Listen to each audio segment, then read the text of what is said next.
안녕하세요, 시니어살롱 구독자 여러분. 오늘은 정말 중요한 소식을 가지고 왔습니다. 바로 2차 민생회복 소비 쿠폰에 대한 이야기인데요. 1차와는 완전히 다른 방식으로 지급되기 때문에 꼭 알아두셔야 할 내용들이 많습니다. 먼저 결론부터 말씀드리면 9월 22일부터 2차 지급이 시작됩니다. 하지만 이번에는 모든 국민이 받을 수 있는 게 아니에요. 소득 상위 10%를 제외한 나머지 90%만 받을 수 있다는 큰 변화가 있습니다. 그럼 지금부터 차근차근 설명해 드릴게요. 1차 지급 현황부터 살펴보겠습니다. 1차 민생회복 소비 쿠폰은 모든 국민을 대상으로 했지만 소득 수준에 따라 금액이 달랐어요. 기초생활수급자는 40만원, 차상위계층과 한부모 가족은 30만원, 그리고 일반 국민은 15만원을 받았죠. 여기에 지역 가산이 있었는데 비수도권 주민은 3만원을 더 받고 농어촌 인구 감소 지역 주민은 5만원을 추가로 받았습니다. 그래서 지역과 소득에 따라 받는 금액이 18만원부터 45만원까지 차이가 났던 거예요. 현재까지 신청률을 보면 정말 높습니다. 대구가 96.17%로 가장 높고 울산 96.1%, 인천 95.95% 순이에요. 서울도 94.47%, 경기도 95.05%로 높은 편입니다. 전국 평균으로는 97%가 신청을 완료했다고 하니 정말 많은 분들이 관심을 가지고 계신 게 느껴지네요. 이제 2차 지급의 핵심 변화점을 말씀드리겠습니다. 가장 중요한 변화는 바로 선별 지급이라는 점입니다. 1차는 전 국민 지급이었다면 2차는 소득 상위 10%를 제외하고 지급합니다. 그럼 누가 제외되는 걸까요? 총 506만 707명이 제외될 예정입니다. 전체 인구의 10% 정도 되는 숫자죠. 소득 기준을 자세히 살펴보겠습니다. 아직 정부에서 확정 발표하지는 않았지만 추정되는 월소득 기준은 이렇습니다. 1인 가구는 월소득 502만원을 초과하면 제외됩니다. 2인 가구는 825만원을 초과하면 제외되고요. 3인 가구는 1155만원 초과, 4인 가구는 1280만원 초과하면 2차 쿠폰을 받을 수 없습니다. 이 금액들을 보면 꽤 높은 소득 수준이죠. 대부분의 일반 가정에서는 해당 사항이 없을 것 같습니다. 그런데 소득만 기준이 되는 건 아닙니다. 월소득이 낮더라도 재산이 많은 분들이 있잖아요. 이런 경우도 고려됩니다.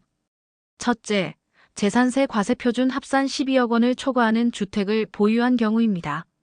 쉽게 말해 집값이 12억 원이 넘는 집을 가지고 계시면 제외된다는 뜻이에요. 둘째, 연간 금융소득이 2천만 원을 초과하는 경우입니다. 예금, 이자나 주식 배당금 같은 금융소득이 1년에 2천만 원이 넘으면 고액, 자산가로 분류되어 지급 대상에서 제외됩니다.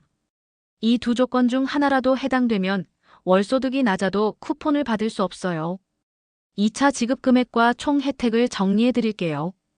2차로는 대상자 모두에게 똑같이 10만 원이 지급됩니다. 1차처럼 소득에 따른 차등이 없어요. 그래서 1차와 2차를 합치면 이렇게 됩니다. 일반 국민의 경우 1차 15만 원 플러스 2차 10만 원으로 총 25만 원, 차상위계층과 한부모 가족은 1차 30만 원 플러스 2차 10만 원으로 총 40만 원, 기초생활수급자는 1차 40만 원 플러스 2차 10만 원으로 총 50만 원을 받게 됩니다. 여기에 지역 가산까지 더하면 농어촌 인구 감소 지역의 기초생활수급자는 최대 55만 원까지 받을 수 있어요. 정부는 어떻게 대상자를 선정할까요? 현재 건강보험 가입자 정보와 전 국민의 주민등록 정보를 토대로 모의 분석을 진행하고 있습니다. 건강보험 지역 가입자와 직장 가입자 간의 형평성도 고려하고 있고요. 정확한 기준은 9월 중에 발표될 예정입니다. 별도 신청은 필요 없고 자동으로 대상자가 선정되어 지급될 거예요. 1차 쿠폰은 어디에 많이 사용되었을까요? 리서치 결과를 보면 정말 흥미로운 패턴이 나타납니다. 전 연령대에서 가장 많이 사용된 곳은 외식으로 30.4%를 차지했어요. 그 다음이 생필품으로 30.2%였습니다. 정말 근소한 차이네요. 연령대별로 보면 더 재미있어요. 40대에서 60대까지는 생필품 지출이 1위를 차지했습니다. 40대는 36.9%, 50대는 33.1%, 60대는 39.4%가 생필품에 사용했어요. 특히 60대는 생필품과 외식 다음으로 건강과 의료 분야에 14.1%를 사용했습니다. 역시 건강에 대한 관심이 높으시다는 걸 알 수 있네요. 50대는 생필품과 외식이 비슷한 비율을 차지했고, 그 다음으로는 교육비와 학원비 지출이 많았습니다. 자녀 교육에 대한 관심이 높다는 걸 보여주는 결과 같아요. 농어촌 지역의 특별한 상황도 알아봅시다. 안타깝게도 일부 농어촌 지역에서는 쿠폰을 받아도 사용할 곳이 마땅치 않다는 문제가 있어요. 심지어 배를 타고 나가야만 사용할 수 있는 곳도 있다고 합니다. 이런 문제를 해결하기 위해 정부는 하나로마트 사용처 확대를 검토하고 있어요. 현재는 전체 하나로마트 2,208곳 중 5% 수준인 121곳만 사용 가능한데 지자체에서 추가 지정을 요청하면 최대한 수용한다는 방침입니다. 주변에 동네 마트가 있어도 너무 작아서 신선식품을 사기 어려운 경우가 많거든요.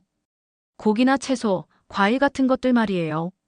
그래서 시장이나 군수가 요청하면 하나로마트도 사용처로 추가 지정해준다고 하니 농어촌에 사시는 분들에게는 좋은 소식이네요. 마지막으로 주의사항을 말씀드릴게요. 1차 소비 쿠폰 신청 기한이 9월 12일까지입니다. 아직 신청하지 않으신 분들은 서둘러 신청하셔야 해요. 2차 지급은 별도 신청이 필요 없어요. 자동으로 대상자가 선정되어 9월 22일부터 지급될 예정입니다. 다만 정확한 소득 및 재산 기준은 9월 중에 발표될 예정이니 공지사항을 꾸준히 확인해 주세요. 정리하면서 마무리하겠습니다. 2차 민생회복 소비 쿠폰은 9월 22일부터 지급이 시작됩니다. 소득 상위 10%를 제외한 나머지 90% 국민이 대상이고 1인당 10만 원씩 지급됩니다. 월소득과 재산 기준으로 선별 지급되는 것이 1차와의 가장 큰 차이점이에요. 대부분의 국민들이 받을 수 있는 혜택이니까 너무 걱정하지 마시고 9월 중 발표될 정확한 기준을 확인해 보시기 바랍니다. 이상으로 2차 민생회복 소비 쿠폰에 대한 상세한 정보를 전해드렸습니다. 도움이 되셨기를 바라며 다음에 또 유용한 정보로 찾아뵙겠습니다.